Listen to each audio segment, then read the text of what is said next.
Hello, brave adventurers. It's Dorinius Wartinius, here to inform the peasants that we have a Patreon that would be lovely for you to support. There's a free tier, which gives you every episode of the Dungeons, Dudes, and Dragons podcast, as well as special behind-the-scenes views and our Game Master David's notes, so you can view just how off-course we took everything. But if you feel the urge to dole out a few shekels and gold pieces to the team, know that you can enjoy special bonus content, like bonus episodes, podcasts, wrap-ups, commentaries, and even a special side campaign that I, Dorinius Wartinius, am currently working on in the world of Lord of the Rings. While you don't have to support us monetarily, every gold shilling will go back into the show so that we can continue to create Dungeons & Dragons audio adventures to the best of our ability. So please, sign up for our Patreon, Dungeons, Dudes, and Dragons, because any support will go a long way, and maybe one day we'll get that merch store up and running, if I can figure out how to do that. Tally-ho!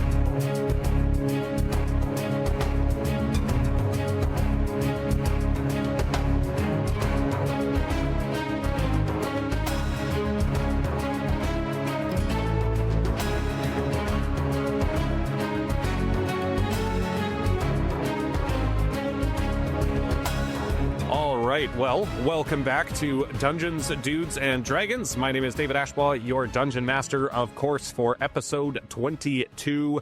And we are, of course, joined, as always, by our three fearless adventurers, Darren Orts, David Beaton, and Alex Kerrigan. They are level 5, and episode 21, of course, a quick recap. So our adventurers, well, they did some fishing. David electrocuted some fish. Darren revived a fish, turned it into a zombie, and then David stomped on it. Then, of course, they encountered a creepy fish man who was a little bit too touchy-feely with the adventurers. And on their way back to town, they encountered a goose, the most dreaded monster of all. Terrifying. The most terrifying of all creatures. Yeah. Absolutely. When the trade war with the United States and Canada happens, we're just sending the geese. Yep. Royal Canadian Air Force right there. That's exactly what it is. Yeah. Give them tiny little goose hockey helmets, give them some hockey sticks, and just let them do their thing. Yeah. They'll go decimate a country. And then, they made their way back into town where they encountered Friar Farnsworth once again. Darren had sent Fleetwood, his little cat familiar, to keep an eye on Friar Farnsworth, who didn't seem to have done anything suspicious. Alex did an insight check and realized maybe the fake Friar Farnsworth was, in fact, sex offender, and sending them in that direction was how he entrapped them in the Celebrity Jeopardy pocket realm. And then they tried to rouse Chuck and Fred basically gave them permission to try and fly his airplane, and that is where we find ourselves now. But, of course, we've got to do some dude dialogue. And instead of a question, we had a bit of I guess not really an argument, but two people, at least David and Alex, said they wanted to try and fly the plane. So, Darren, you can contribute in this as well. But David and Alex, I want you to give me a reason why you should fly the plane. Does dibs not mean anything anymore? I fixed the radio. No, you didn't. You tried to. I tried to fix the radio. I have agile fingers. Alex, rebuttal. I am a radio professional. I work with electricity, and I'm pretty sure, I'm not 100% sure, but I think planes have some electricity in them. Darren, do you want to fly this plane? Because neither Alex or David are very convincing at the moment. I have wings, so I have no need to fly the plane. But I'm riveted by these two pleading their case, so I say we try and see if they can unanimously convince you and I. God. All right, I like that. All right, gentlemen, you've got two judges here. So far, Alex has tried to convince us that he tried to fix the radio, which was true. Don't see how that's relevant to flying an airplane. He is a radio professional, also not sure how that's relevant to flying an airplane. David works with electricity. That's not a bad point, but don't think it really contributes to flying an airplane. So let's continue going, gentlemen. May I say, we could make this fun here. This is DM. You say yay or nay to that one, but I say we put 30 seconds on the clock for each of them to plead their case, and then we make a decision. I like that. Okay, hold on. I'm going to get a timer on my phone going. Who wants to go first, David or Alex? I think Roll off. Yeah, actually, yeah. Both of you give me a straight D20. Whoever rolls higher will go first. 11. The 17. David. All yours, big guy. All yours. Okay. All right, so, ready? I'm going to get a I'd like timer to- going here. Are you ready, David? Yes. 30 seconds on the clock in 3, 2, 1, go. Well, I'm just going to throw this out there and say that I have a professional grade simulator sitting right next to me in real life that I have played Microsoft Flight Sim in once or twice. I rest my case. Coming in under 15 seconds with a pretty Wow. decent argument. Doesn't even use the full 30. Good luck, Mr. Kerrigan. I yield the rest of my time. Alex, are you object. ready? I still have 15 seconds, right? Because he just cleared the board on that one. No, you each get 30 seconds. You each get 30 seconds. So you have 30 seconds starting in 3, 2, 1, go. The Microsoft simulator is totally not relevant at all because we're in the world of Faerun and we are not in the real world. I am very adaptable. Of course, I have been. It was my idea, I believe, to actually get the flight going over with Darren and I object. and with Fred.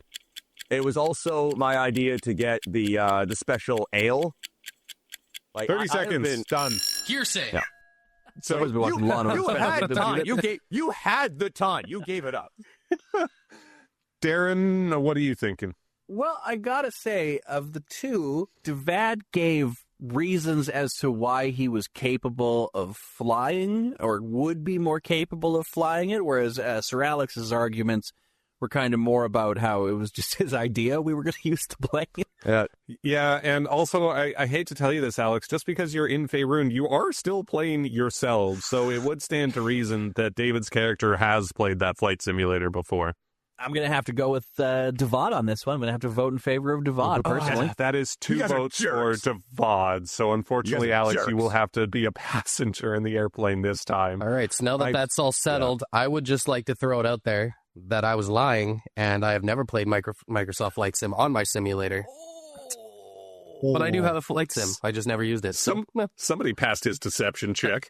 Yeah, damn, convincing. Alex, your second place though is I'll let you ride on my back and you can fly me. Okay. You know what? I'm suddenly less upset about not being able to fly the plane. That's yeah. I okay. object again. Yeah, good for you. Good for you. All right, well, let's get to it.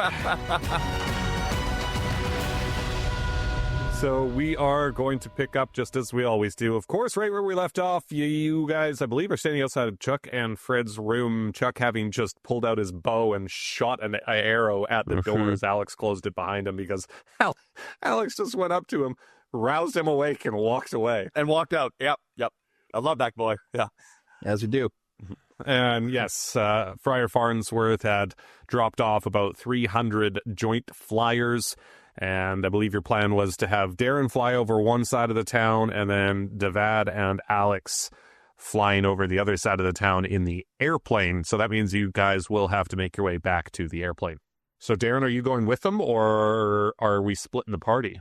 Well, yeah, I say we hatch exactly just how we're going to do it, and then I guess it would be smarter to do 2 birds at once because it's just right across. So I'd be able to see the plane, and you'd be able to see me while we're doing it. So I'd say we split the party and do it.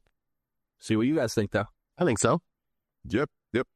All in. Perfect. So, sorry, Darren, are you going to be accompanying them to the airplane, or you're just going to basically start flying as they head there and make their way to the airplane? No. I think the plan is we're gonna get to the airplane together, come up with the plan, and be like, all right, let's go, and then we'll both go take off at the same time, do the mission. Perfect. Yeah. Well, you guys make your way out of town, across the bridge, of course, through the little border checkpoint. You see the guard standing there. You walk past him, onto the path, past where you encountered Spray's painter. Alex, you remember the other gun fondly. And that, of course, also reminds you that you can never have limes again. And, such an emotional moment for you, Alex. I would just like to say, as we're Weapon. walking towards the plane site, I'm picturing the scene from Armageddon when we're just slow-mo walking to it, and it's just epic. Yeah, and So, send a quick message to Aerosmith and see if we can use. Don't want to miss a thing. Yeah. I wanna fall asleep 'cause I miss you, baby. And I don't wanna miss a thing. And even when I dream of you, the sweetest thing will never do. No, please keep going. Yeah. Remember how we got out of copyright for the Limp Bizkit song? We just did the same thing right here. Yeah. Exactly. Well, as long as you guys sing it should be fine. So, Yeah. maybe if we have a Patreon stretch goal, when we hit like 50 subscribers, we'll have Alex and Darren do a proper cover of Aerosmith. We could do. Love it. Technically, if we brand it as a parody, we could do it without getting hit with copyright. Yep. I bet it would be funny to listen to, then that we could call it a parody.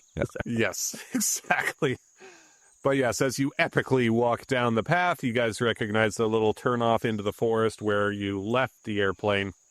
And it looks like Fred had kind of like covered up the airplane with some large branches to try and hide it. Everybody make me a perception check to start the session, please. Perception check. Let's go. Nat 20. 24. I do. Oh, It's a wait, were you at 6. 24? I was 25. Yeah, I do not perceive Wow. the plane. So Devad with the nat 20, Darren with the 25, not natural, but he rolled a 19, and then Alex rolled a 3 plus 3 with the 6. So Someone Alex had is to, just yeah. Alex is just drooling right now. Yeah. No, I'm lost in thought about the lines. I'm still like really, really down about that, and I'm just like frustrated. And so as you walk up to the airplane, David and Darren, both of you notice there seems to be an individual of some sort kind of skulking around inspecting the airplane. Do we kill him? Reveal yourself. And he hears you say that, and he turns to look at you, and all three of you notice that this individual looks like a normal human being, but he's got two what look like robotic arms. They're kind of like skinny pieces of metal with hands on the end, and he turns to look at you, and what does he sound like? Neil deGrasse Tyson. There it is. Oh my god. Yeah. I don't even know how to do that. We're going to take a break. You're going to watch both seasons of Cosmos, and then we'll come back and we can continue with the episode. Yes, please stick with us. We'll be back in about 12 hours. Yeah, real-time hours. We're just going to leave blank air. David, I also feel like you had that loaded pretty quick as revenge for what I put you through in episode 20. No. David has a Word doc with just terrible impressions. Yeah. He's just going to shut up every time. Tupac. Just baby talk. Okay, hold on. He looks at That'd be a you, good one.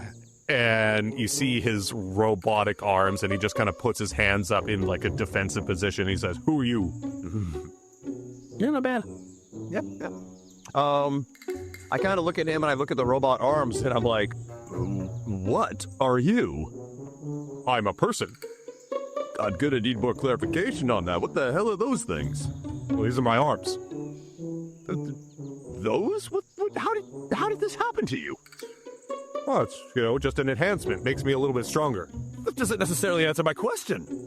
What are you and your enhanced arms doing around our flying machine? Well, as you can see, I like machines. This one looks pretty cool. Did you do that to yourself? I like women, but if I skulk around them, I'm in trouble. So, Was it episode 5, 6? What was that? I look at him and what was I gonna say?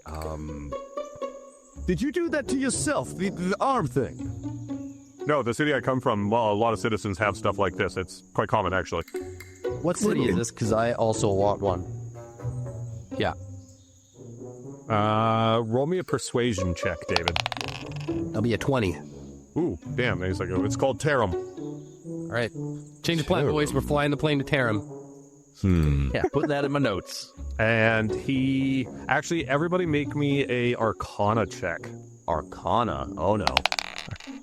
12. Well, that's my specialty. Oh, so thank let's God. hope. Thank 16. God. 20.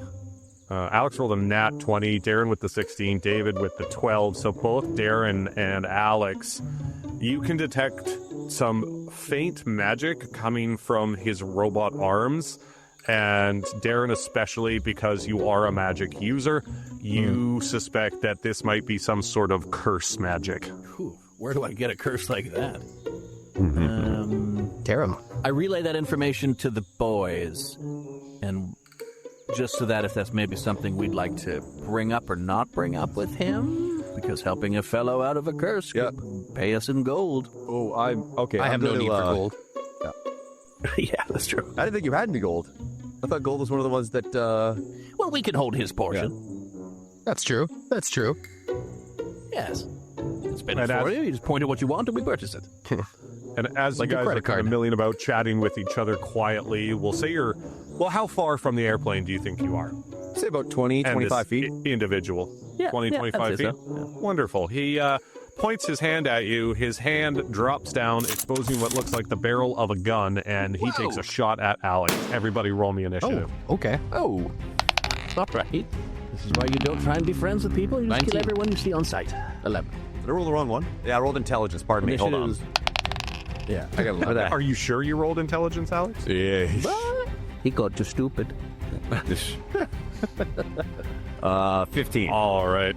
And so before we go, we are going to settle what just happened, because like I said, he took a shot at Alex. Alex, what's your AC? Armor class. Where the hell is it? 15. 15. So this shot whizzes just past your ear. And now we will go to the top of initiative, who is David at the top of initiative. All right. Well, I take my crossbow of eternal winter and I shoot it at him. Perfect. Make me an attack roll. 19, and that is going to hit. So roll me some damage. 7, and then roll me 2d6 as the shard of ice explodes around him. 6.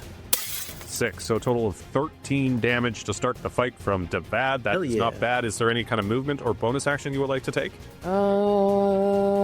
Who's going after me? Sir Alex of Kerrigan. All right. I'm going to give you a little bardic inspiration. Bada Oh, boom. nice. Nice. Perfect. And did you just want to stay where you are, or would you like to move? Yeah, I'll just stay right here.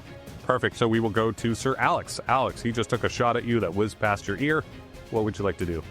I am going to. I've got my musket equipped, and I am going to shoot him in.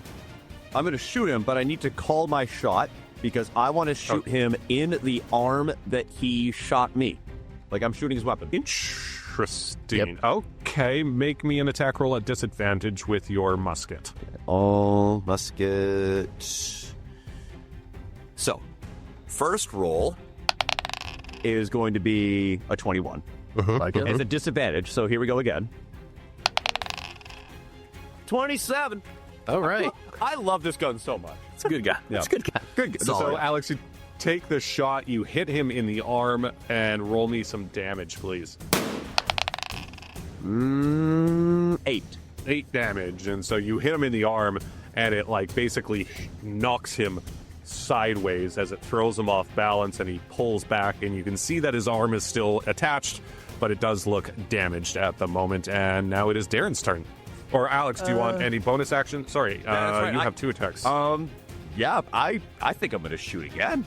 Yep, go for it. Are you Yeah. calling your shot this time, or just a regular shot? Just a regular shot this time.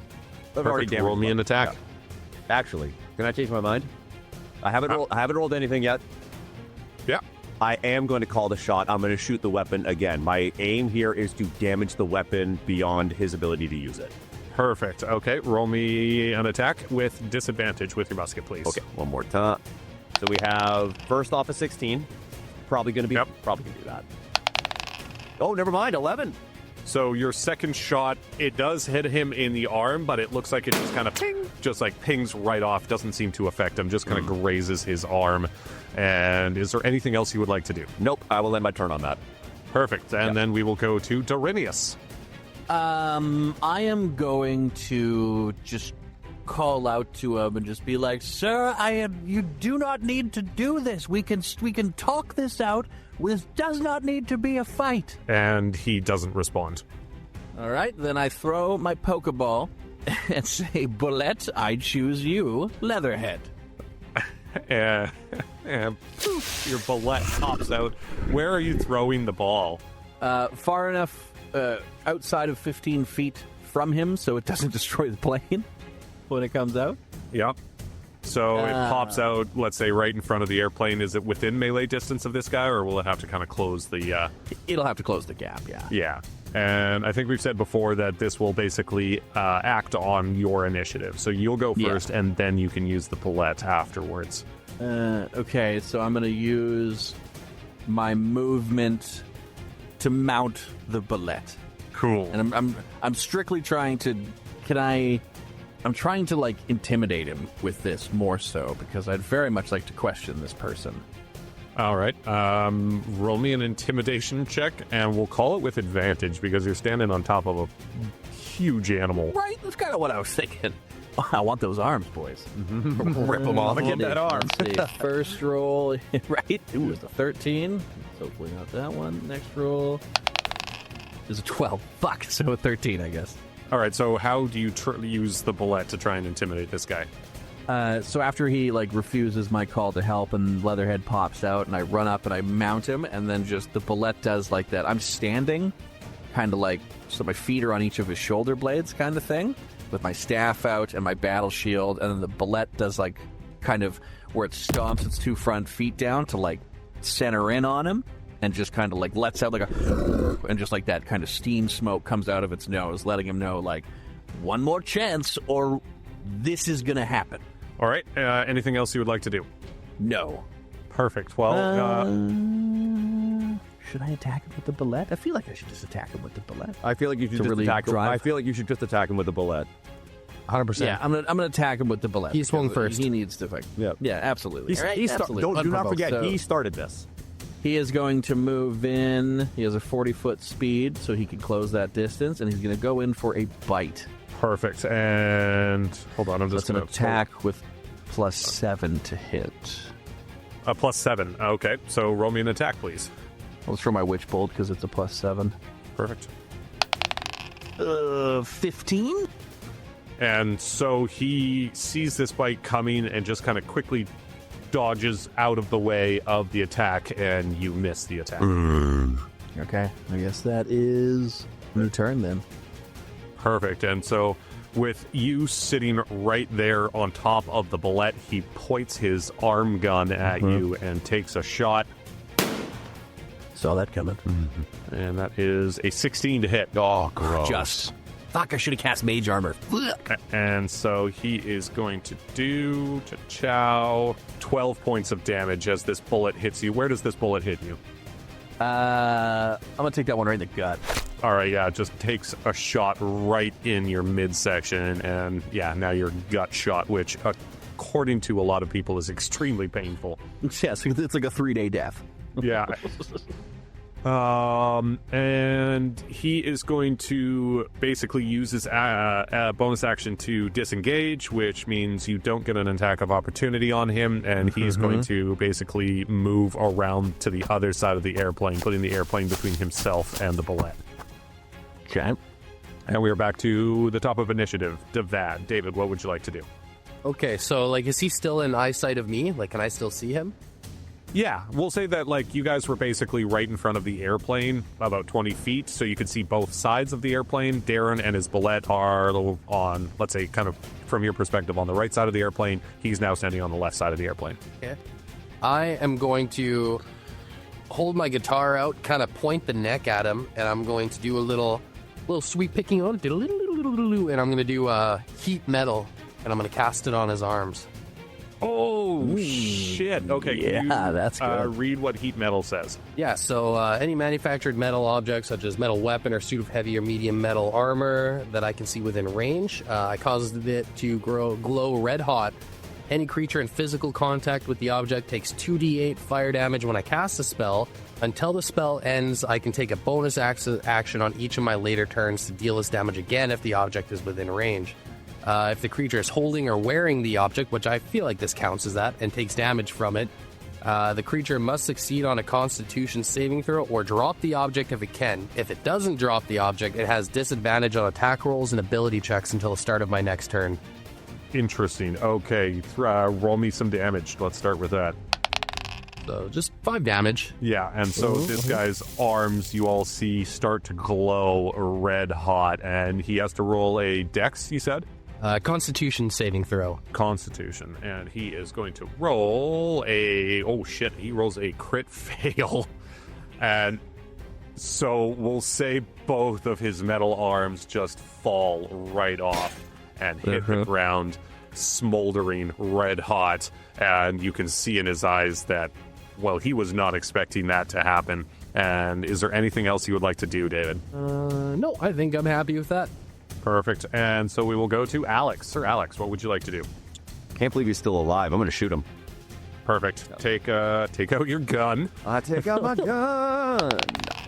You rolled an 18 to hit, and that does hit, so roll me some damage. Let's roll some damage. Here we go. Yeah. Nice. 12 damage. Damn. Where do you hit him, Alex? I didn't call my shot or anything. I'm just shooting directly at him now. All right, so you kind of hit him mid-mass, right in the chest. And are you taking another shot at him? Is he still alive? He is. I'm taking another shot at him, yeah. All right, roll me an attack. One attack coming up. It's a 27. Oh, no, unfortunately that damn. misses. Oh, man. Just kidding. Roll me some damage. Damage. Oh, no. It's only a 7. 7. That's not too bad. So, Alex, as you take your shot, your second shot, again, it hits him right in the chest, and he kind of falls backwards onto his back prone and just starts kind of coughing up blood on the ground. And now, Darren, it is your turn. Unless, Alex, you want to take some movement or anything. No, I'm good. I'm good. Perfect, Darren, it is your turn. I will remind you, you're kind of opposite side of the plane to this guy. Okay. Would those arms still be hot? Yes. They would still be hot, you say? Yeah. According to this, yeah. But do they weigh less than 10 pounds each? Hold on. Because I'd like to use my How mage much? hand, because he seems pretty How much rough. does a human arm weigh? We'll start with that.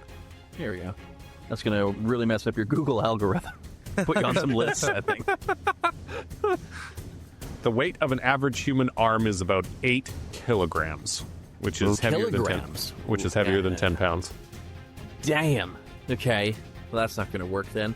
So he's pretty, damaged, eh? He's in a rough spot. Yeah, he's on the ground, coughing up blood. He's got 2 bullet holes in his chest, and his arms are kind of lying next to him, red hot, fizzling on the ground. I'm going to trot over next to him, near him, on the bullet, and I'm going to make the bullet do non-lethal damage to him. Cool. All right, roll me an attack roll, and we will call this at advantage because he is lying up on the ground. Yeah, that makes sense. Let's just do a skibbity. 124, so he's going to hit. And the next roll, 18. So I'll take the 24. Perfect. Yes, roll me some damage, some non-lethal damage. All right, well, the bullet gets 4d12. Jesus Christ. 2, 3, 4. So it's 4d12 plus 4. So that is going to be... What just happened? 30. Yeah. That's 30 Yeah. damage. So, how does the bullet inflict this damage? Straight up just runs over to him and just kind of repositions himself over top of it. And instead of a bite, he's just going to use his hard kind of front plate to just deliver a fucking one of those headbutts that sends out a pulse around it because it hits so hard. like a shockwave. Yeah, and just fucking knock him out. And as that happens, yeah, you do a lot of damage, and he's on the ground. Is there anything else you would like to do before you finish your turn? So he's not dead or unconscious or anything yet, huh? Not yet, no. No, really, not yet. Jesus. Can the bullet put a foot on him? Just to hold him there? Yes. He is going to roll a strength check just to oppose, but he's going to do it at disadvantage. So Because he doesn't have arms, I would assume it'd be pretty hard to fight back. Well, he rolled a 3 for his first one, and oh, look Cool. at that, another 3. Someone say that worked. Yeah, so you're able to basically command the bullet to put a foot on top of him, and we'll say he is restrained and, well, no longer a threat. Okay, so pass turn then. Well, we'll say we're out of initiative now because you guys have kind of restrained him, and he can't do much with a bullet on top of his chest. Devad, remove the coat or the hot from those arms and toss those in that bag, baby, because we're getting metal arms at some point. You got it. I walk over, and I give him a wet willy first, and then I take the 2 arms and put them in my bag. Perfect. So you Excellent. can add, I just titled them like robotic arms or something, David, into your inventory. And so what would you guys like to do with this poor armless man on the ground? Interrogate him Yep. All right. And how would you plan on doing that? by asking him a series of questions. Alex, just... Yes, all right. That was my stupidity. Anyways, what would you like to ask him? That was good. I just lost my train of thought. I'm sorry. I got to still it down. The first thing I want I to think ask there was him a is, what moment are you a doing couple here? episodes ago as well. I was like, Alex, how would you like to shoot him? And Alex is like, with my gun. Alex coming in hot with the practical answers. Yeah. Love it. I'm going to ask him what he was doing around the plane. Perfect. And as you do that, I want everybody to make me a dexterity check. Oh, no. Whoa. Okay. Like a save or just a check? Just a check. No, 17. 13. 7. All right, so David, he tries to basically swipe at your feet and trip you, and he kicks you in the back of the leg, and you fall prone. And as he does that, both Darren and Alex, you notice he's doing something within his mouth, almost as if he's trying to loosen a tooth. Cyanide cap. Cyanide tooth. cap. Oh. Cyanide cap. Cyanide cap. Yeah. I immediately go down and like put my hand over his mouth to hold his jaw from being able to like bite anything. All right, make me a strength check. 4. He bites your finger. Fuck you piece of shit. And then you can see him bite down, and all three of you hear a loud crunch, and black veins start extending from the middle of his face all the way through his body as he's convulsing and twitching on the ground, and the black veins make their way directly, what it looks like, to his heart. And he stops moving as foam just starts coming out of his mouth. Reanimate him. Boys, animate dead. All right. You're not getting away with it that easy, you piece of shit. So you animate dead, his eyes open back up, they're very zombified, and now what would you like to do? Kill I him look on at our Alex terms. to continue asking the questions. Yeah. And I just asked the same question. Be like, we're still waiting for an answer. What were you doing around our plane?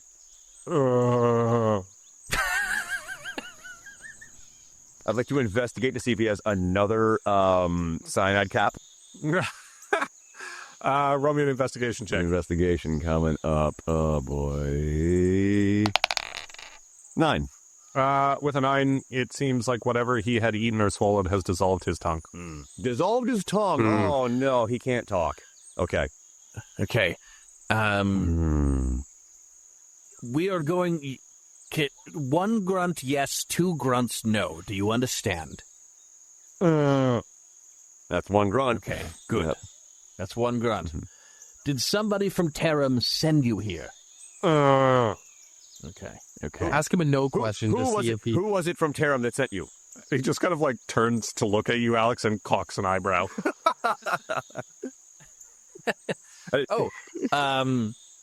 Would you still have control over one of your disembodied arms? Damn it. I'm going to get to write it. I come right into his face and I go, who sent you? Just shaking him on the floor. Where are the drugs going? Where are the Did Where's the man... Rachel? Did the man go by Sir? Mm. No, it's not Sir. Wasn't... When we were in that cave and we all had our fancy little chests, who had the clockwork chest? Everybody make me a history check. History. Kind to me. It's a 6. 13. Nat fail. Well, it's appropriate that Alex is the only one who passed this check because the kind of steampunkish type chest was Alex's. Yes, I believe that was mine. I point at Alex and go, do you know him? Haven't the foggiest. I don't. Yeah. He's aware of you. He's aware of you. You were the target. He's coming. Because as undead, this guy has to do basically whatever you want him to, right? Yeah, he's under my full control until I release him or kill him. Yeah. Okay. Thank God I had a tongue dissolving thing in my inventory. Yeah, you would have had to give us a lot of exposition. Yeah. Okay, so it's from Tarum. Tarum, and somehow I'm involved with this. What did he want to do with me? It has something to do... Were you here to kill him? Can I try something Capture here? him. Not to kill or capture. I would like to poke his nub of a tongue with my finger and use mending on it. What does mending say? Repairs a single break or tear in an object. Does that count? I would not call a tongue an object, no. I mean, it's an object. An excellent try. David, can you read me the examples that mending gives? That's fine. Well, we won't go into that. We don't need to look too deep into I'll it. trust your judgment on this, I guess. Well, Alex, it seems to be about you. Do you have any questions for the man? We know where he's from. We know you were the target, but it wasn't to kill or capture you. So I'm curious what his purpose was. I'm starting to think that whoever this person is without a tongue could be considered a bit of a dead end, but with no doubt he is still important to us with this information. It's just the problem is extracting the information. Yes. He can't write. He can't speak. Were you the only one sent here? Oh, okay. Only him. He's alone. Just him. Okay. Well, we know where we need to go, at least. Could you write things with a pen between your toes? Great question. That's maybe. I'll take that as a yes. Does anybody have a quill or anything? We can give this a try. I have some arrows I can use that he can possibly fashion some kind of crude drawing out of the dirt. Yeah, and he has a ton of blood. You shot him like 6 times, so just use the blood as the ink. Yes, indeed. And we will write down what he has. I'm going to take an arrow out of one of my arrows and just kind of put it between his toes. I feel really good about this plan. It's a good idea. It starts drawing happy little trees. Just Bob Ross. Is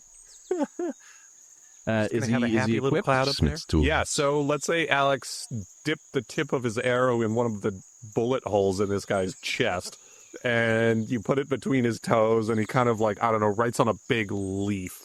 And hold on, I'm going to make him a sleight of hand check, but we're going to call it a sleight of foot check. Yeah, love it. Put him. It's got a Are we plus going to have to put a parental advisory before this episode so we don't offend viewers like we did when I killed Grim? He rolled a 16, so that's not too bad. So Pretty good sleight of foot. he slowly writes out what says scout. Gout. What? What? He threw gout? No, scout. Oh. I heard gout too. I was like, what? Is that why you lost your arms, my man? He's a scout. Okay. For whom? And I'm going to have him roll another sleight of foot check. Fuck. God damn it. He rolls a 17. He's crushing it. He writes one word, and it just says spark. Spark. Spark. Gout spark. So, robot guy from Tarim, Spark sent him? Or something by the name of Spark sent him? What is Spark? You don't have to write this. Is Spark a person? Spark is Spark a person. is a person. Okay. Is Spark a person from Tarim? Spark from Tarim. Are they a magic user? Oh, Okay. I have a question. Those arms that were given to you, was that a punishment? Did you? It was a willing upgrade then? Oh. What the? Are they attuned to you, or could we use them? I guess we wanted to... No, we couldn't use them? Sorry, I had to think about that one. for a second. You can use them. The double negatives are going to throw me for a loop here, boys, as I try to figure it out. Okay, so a magic user named Spark sent him as a scout from Tarim to see what Alex was up to. Why me? Are there more coming? Do they expect your return? How many days did you have for your mission? Answer in grunts.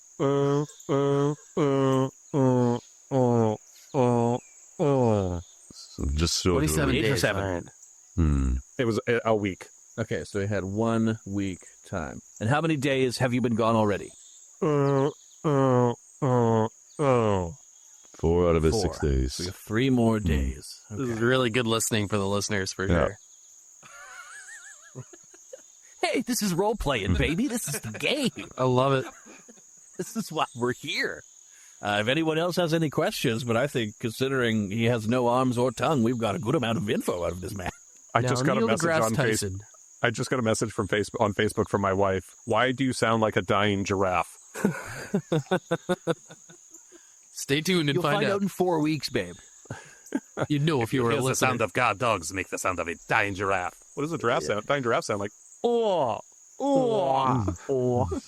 So, any more questions? What's a butt gentlemen? for? For pooping, silly. Yeah. God, the biggest bitch of them all. Fuck, it's a great movie. So what's the plan, boys? Should we get rid of this guy now? Well, my plan is to just feed him to the bullet before I send him home after. So I say we just get as much as we can, so we don't go in blind. I'm assuming Tarim is where we could make haste to after the party. After the Harvest Festival tomorrow, we'd have 2 days to get back before that scout would be expected. Well, I believe we definitely can hit on the fact that Tarim appears to be our next destination. This is still peculiar. Everybody make me let's call it an investigation check. Investigati. It's a 6. 23. Investigation. There it is. This is on you guys. I got an 8. So, Darren, you're the only one that notices he has like a small piece of paper or maybe envelope sticking out of one of his pockets. Oh. I grab it and I hand it to Sir Alex. And Alex, as you kind of open up this envelope, it appears to be almost like a blueprint of what looks like a mountain with a city inside the mountain. And Alex, make me an intelligence check. What on earth am I looking at? Intelligence is this one. I have no idea what I'm looking at. It's a 7. Nope. Alex has no idea what he's looking at. It appears to be some kind of piece of paper. Why are you handing me children's drawings? We have important work here. Wait. Can I re-roll? Do I have like a heroic inspiration or yeah? What? Oh, you have the lucky feat. So yeah, you can actually re-roll that if you want. Okay, yeah. Or you can use an inspiration die. I'll re-roll it with one of my luck points. Perfect. Come on. And for those of you who don't know, Alex has a feat called Lucky, where he can basically roll 3 inspirations per long rest. And he rolls an 18. And so, Alex, Hold on, one with second. your 18, I want to keep this honest here and make sure one of my luck points is down. Yeah. All right. Now ready. Good to go. Perfect. So yes, Alex, you can determine that this seems to be a blueprint of what you assume would be Tarim, and it appears that this city is contained entirely within a large mountain. And this piece of paper seems to indicate 3 different entrances to access the city within the mountain. Boy, this is... Can we get him to use the pen foot thing to circle what would be the safest entrance to get in? Yes. Cool. Love Okay. it. Yes. Hold on. Let me roll another sleight of foot check. Re-ink that arrow tip if you could, Sir Alex. I feel like it's running dry. I take the ink and I stab it in one of his holes. Which one? Good. Yes, I do. That was a gross sentence.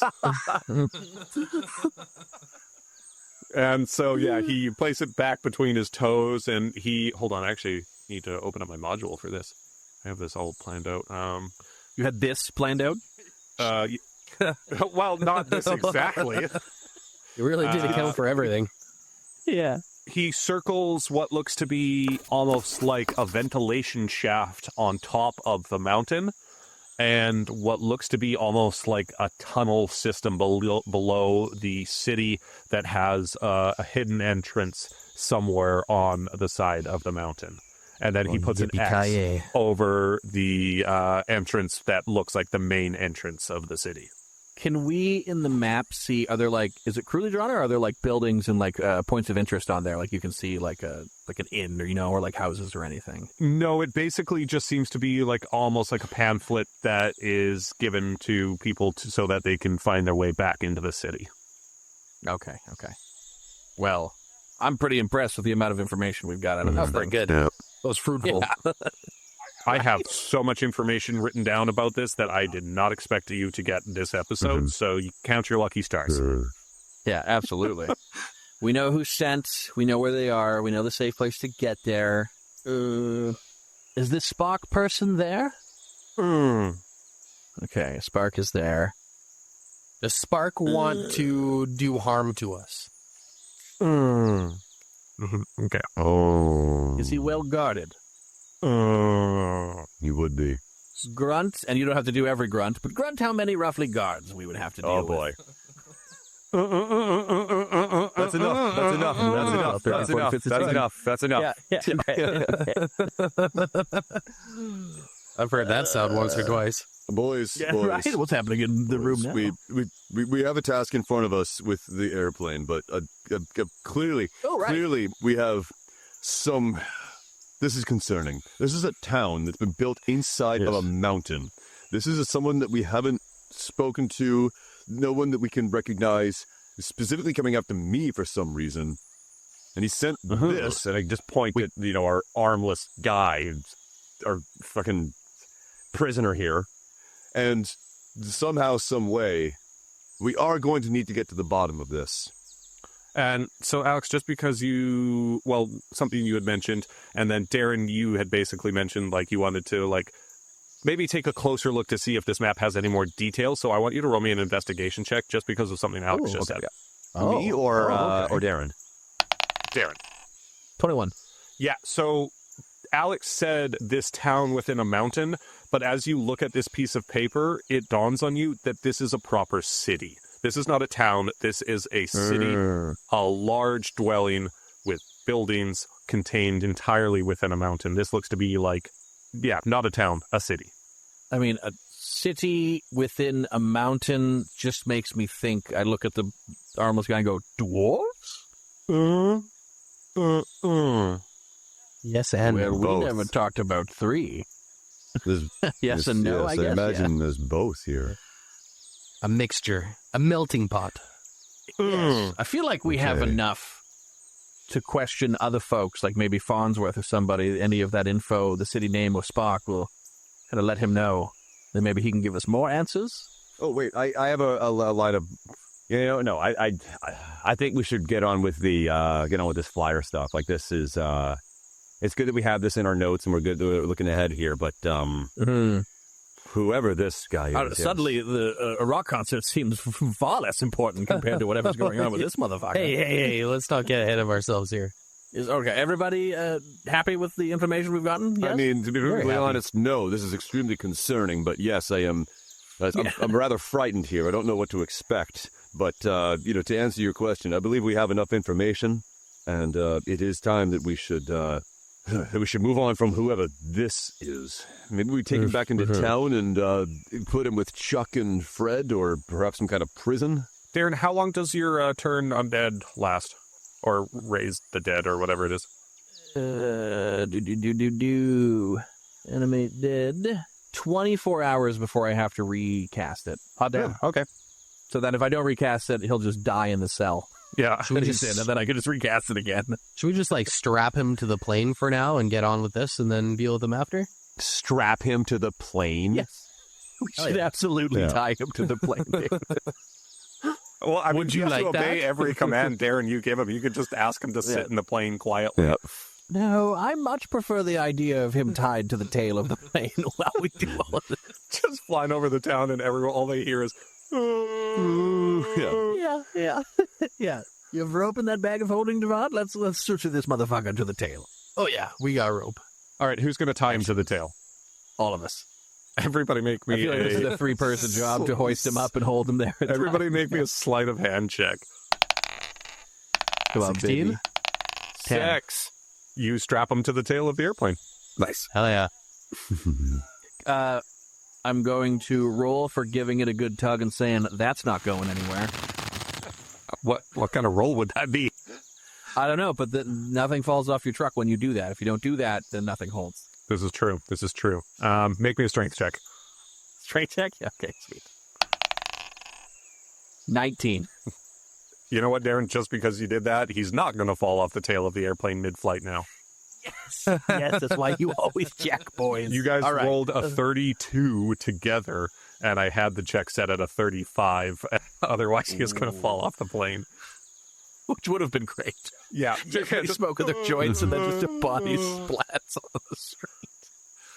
All right, so I think we decided that David was going to fly the airplane, and as I have said before, flying the airplane is going to be an animal handling check because it's kind of like a mount. And so, David, I would like you to roll me a animal handling check to get this airplane off the ground.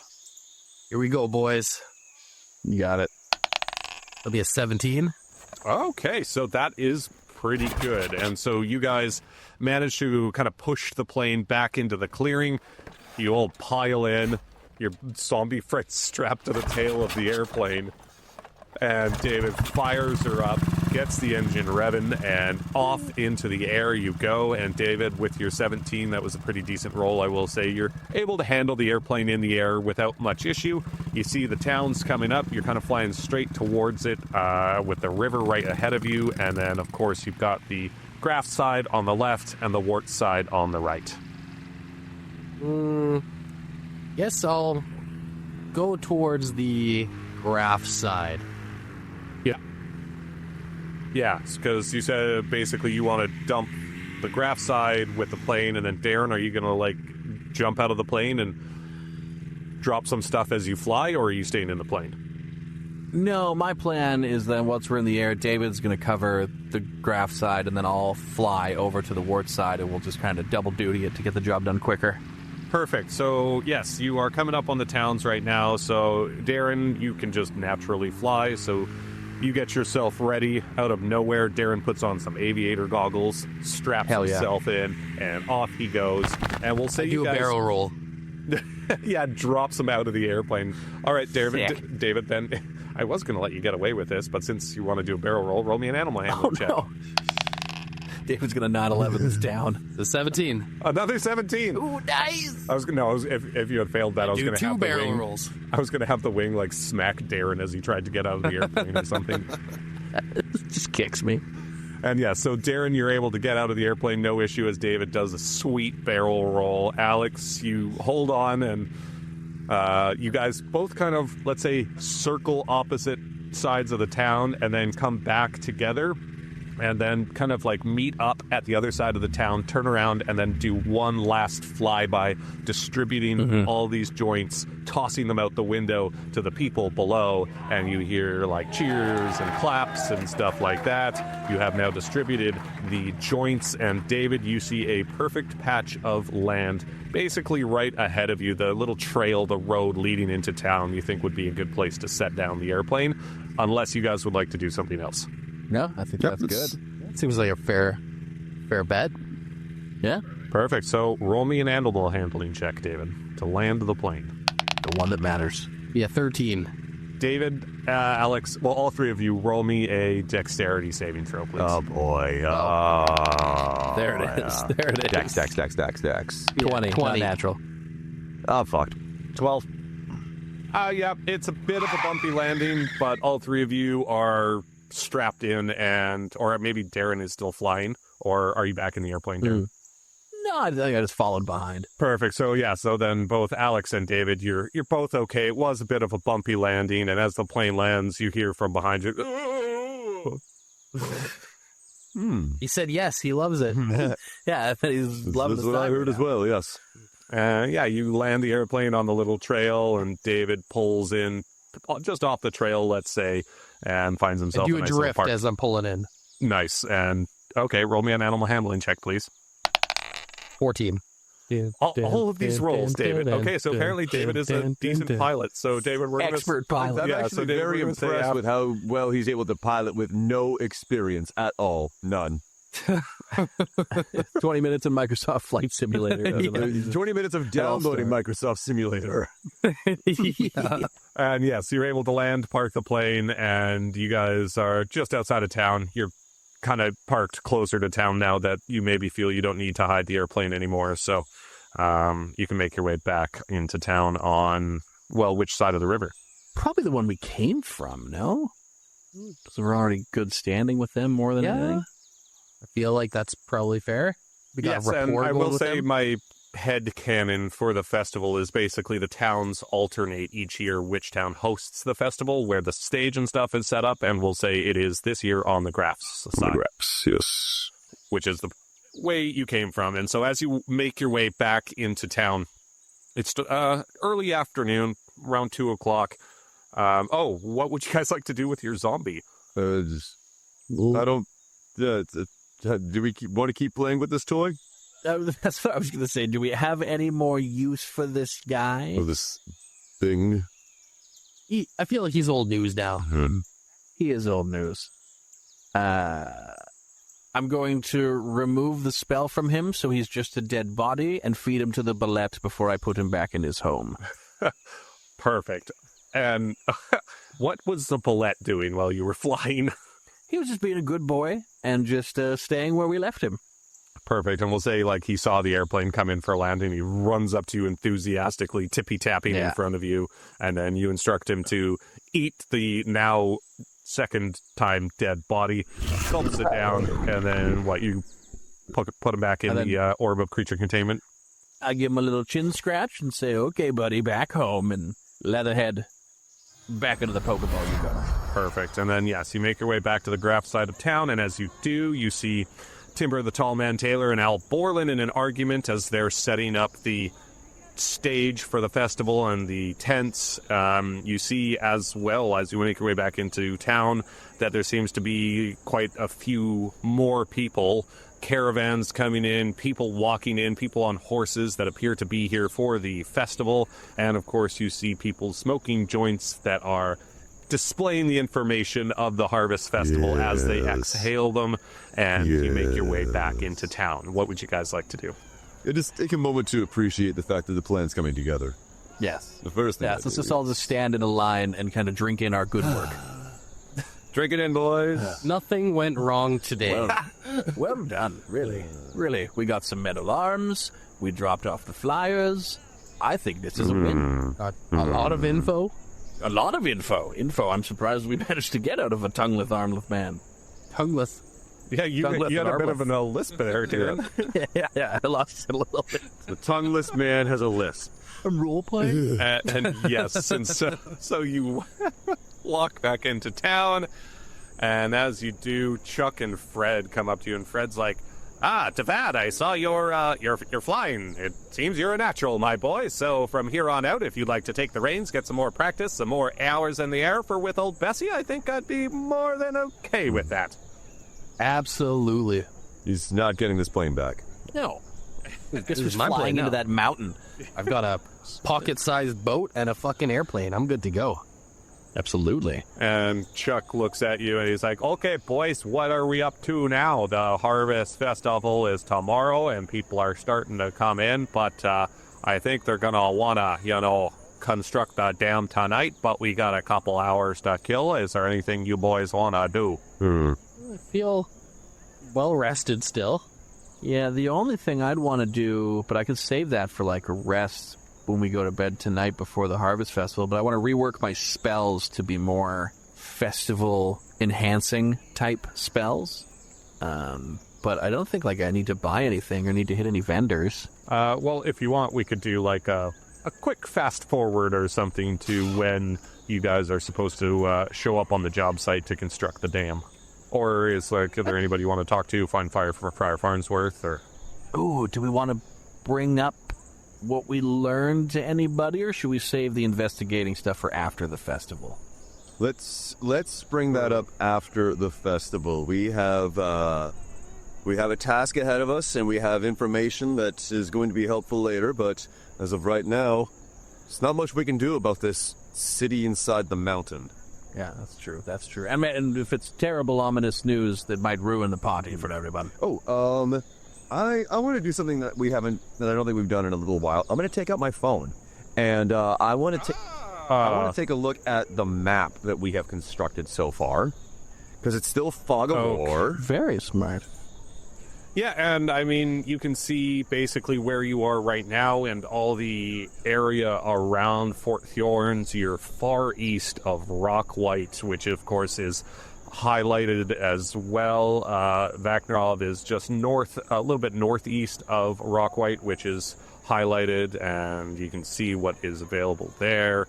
And you have one basically hard line through the fog of war connecting Rockwhite to where you are now because you flew the airplane. So there's everything west to us that's still darkened out then? Pretty much, yeah. Okay. Well, how about to the south? Is there anything noticeable to the south? No, it seems to all be dark as well. Oh, shoot. We have no new contacts or anything like that. No, I mean, you've got your list of allies, which includes Dorella Drizzledrop, David Bowie, Gaudreau, Valentina, Chuck. Do we want to call up David Bowie to be my opener? Yeah, do now. Yeah, quite a good idea, actually, yes. I just want to highlight the fact that with the map that we have not noticed anything to the south and to the west. That was kind of my ambition with the map.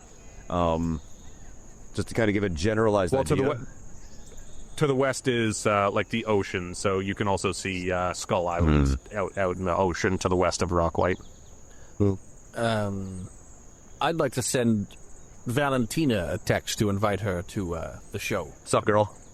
Well, we've been over this before, but we haven't send covered her a it. raven. We haven't covered it. Yes, they're not phones as phones work. They're just kind of like video game cruise quest TikTok. logs. I'm just going to take a minute to scroll through Instagram. Yeah, just see what's going on. Just get some good jokes. Would you actually like to try and send a raven to get Valentina here, Darren? We haven't seen her in a very long time, not since we were magically whisked away and found out that she had some latent powers.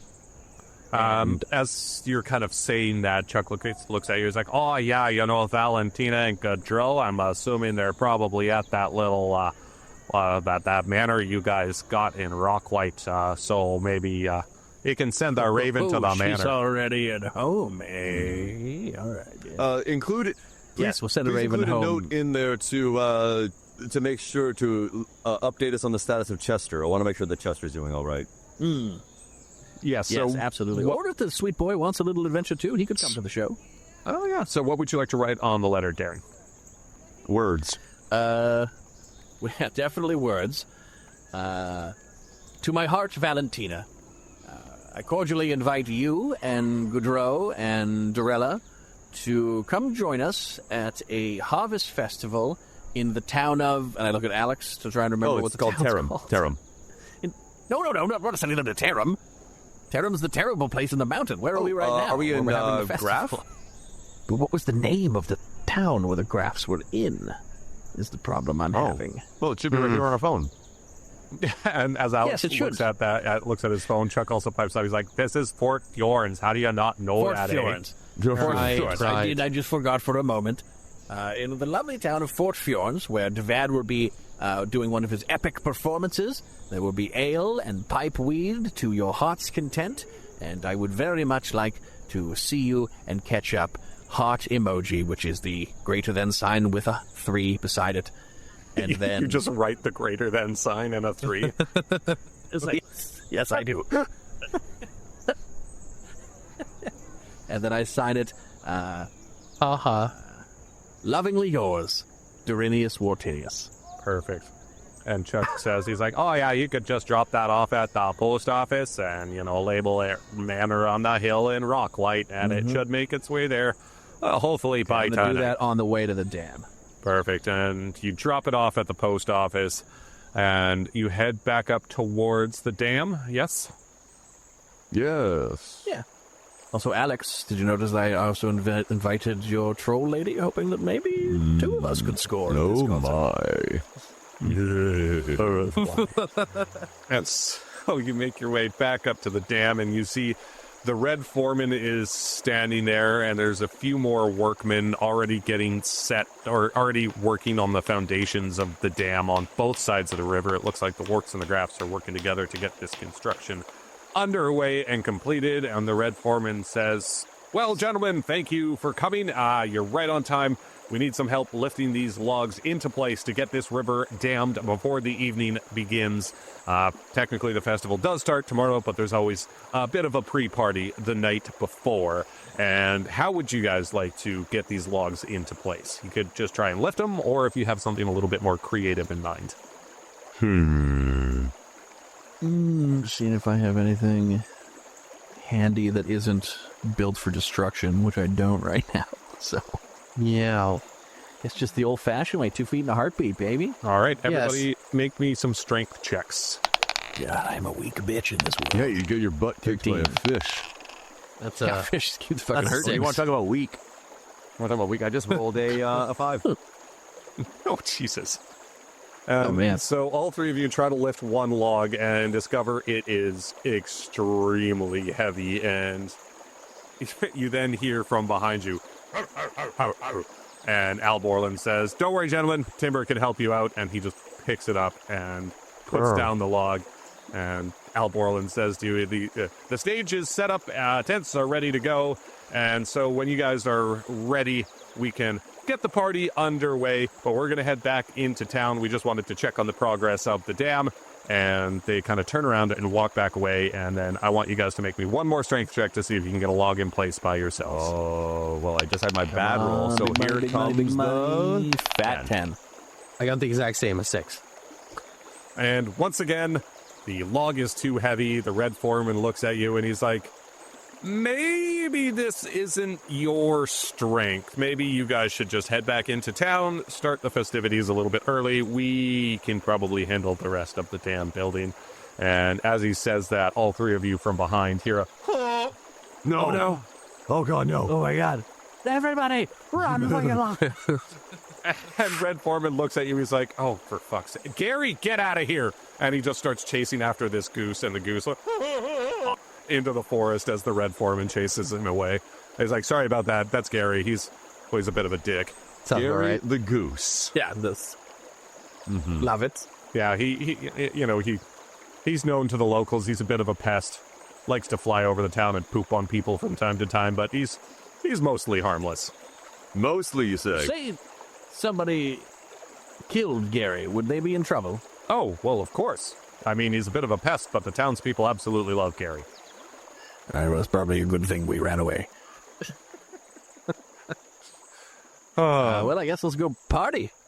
Yes, and so you make your way back into town, and the evening is quickly upon you. You see people starting festivities and revelry as they start to get off work and start the party. And tomorrow is when Devad hits the stage, and join us next time on Dungeons, Dudes, and Dragons for what could potentially be the final episode of Darren's character arc. Potentially. Oh, I thought you were going to say of Darren. Things are going to go wrong.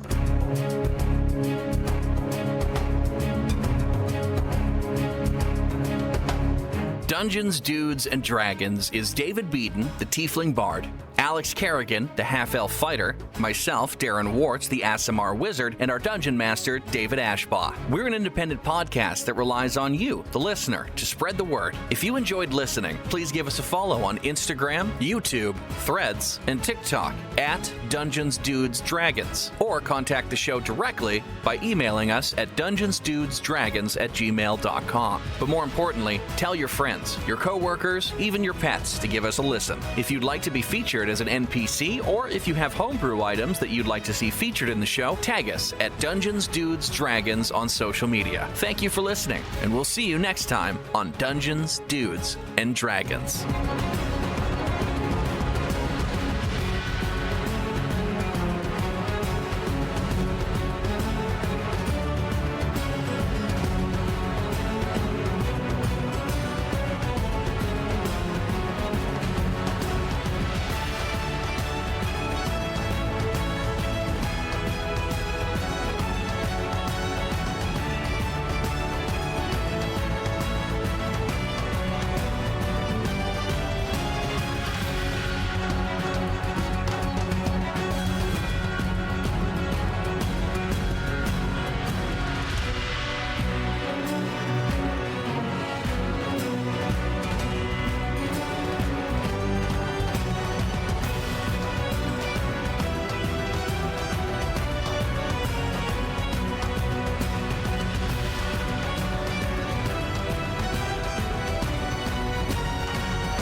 The annual Harvest Festival is back this weekend only in Fort Fjords. Come on down to the fairgrounds and take in all the incredible attractions at this 3-day event. Whether you're a dwarf, Goliath, or everything in between, there's something for everyone. Enjoy alchemy markets, a magic skills competition, archery, and a kids and halfling zone. There's even a beer gardens where both towns will unveil a new Unity drink to kick off the festival. And when the sun goes down, live music from the rock-wide battle of the band's champion, Devad Notab.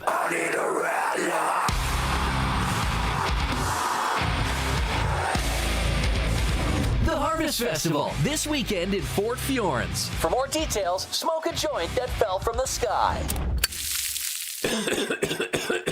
Oh, nice. Harvest Fest.